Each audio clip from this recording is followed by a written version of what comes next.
Samskars have no bad repercussions in the society. So the response will be possible to handle. നല്ല സംസ്കാരമാണെങ്കിൽ നല്ലത്. അപ്പോഴേ ഒരു കാര്യം ഞാൻ പറഞ്ഞത് അവിടെ പറഞ്ഞില്ല, നാളെ പറയാം. എന്നാലും ഇപ്പം we have seen the negative samskars and the positive samskars. അതാണ് first identification. You identify the negative and positive, and then our goal is to drop the samskara as it is. But that is very difficult.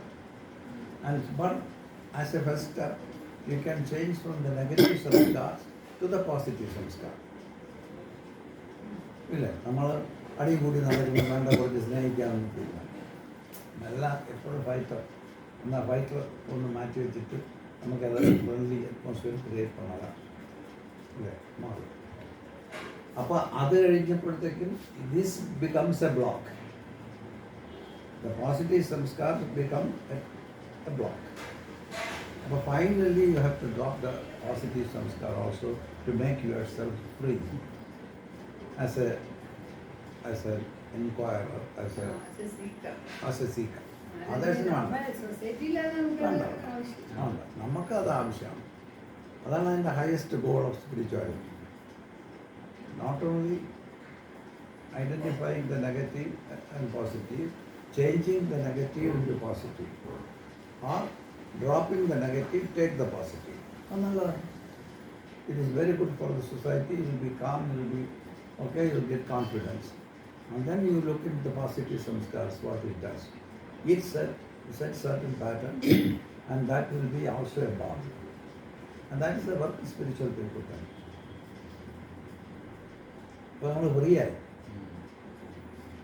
അപ്പോൾ ഈ positive സംസ്കാരം നമ്മൾ ഉപേക്ഷിച്ച് കഴിഞ്ഞാൽ പിന്നെ നമ്മളെ കൊണ്ട് വല്ല ഗുണമുണ്ടോ? എല്ലാം തീർന്നു, നമ്മൾ പിന്നെ സമാധാനത്തിൽ പോവുക. അല്ല, അന്നേരം നമ്മുടെ റെസ്പോൺസ് എല്ലാം സ്പോണ്ടേനിയസ് അല്ലേ. സീക്കർക്ക് ആ ഒരു ലെവലിലേക്ക് വരുമ്പോൾ വാട്ട് ഈസ് റിക്വയർഡ് ആ ഒരു ഇതിൽ നമ്മുടെ ആക്ഷൻസ് വന്നുകൊണ്ടിരിക്കും.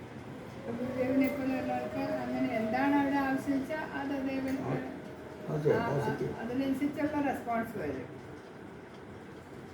അല്ലാതെ എല്ലാവരും ഈ പോസിറ്റീവ് കളണ്ട. സൊസൈറ്റി ഈ പോസിറ്റീവ് സ്ഥാനത്തിലാണ് നിൽക്കുന്നത്. Society is existing upon this positive sanskars. അല്ലെങ്കിൽ എല്ലാം പോവും.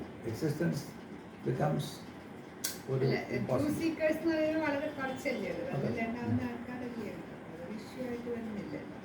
ഇത് കളയുന്നവരൊരു മൈനോറിറ്റി ആയിരിക്കും.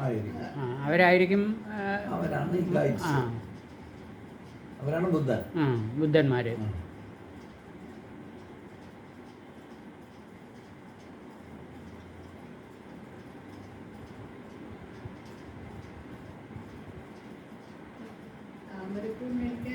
കണ്ടില്ലല്ലോ, അവിടെ പോയി താമരപ്പൂ മേടിക്കാനിരുന്ന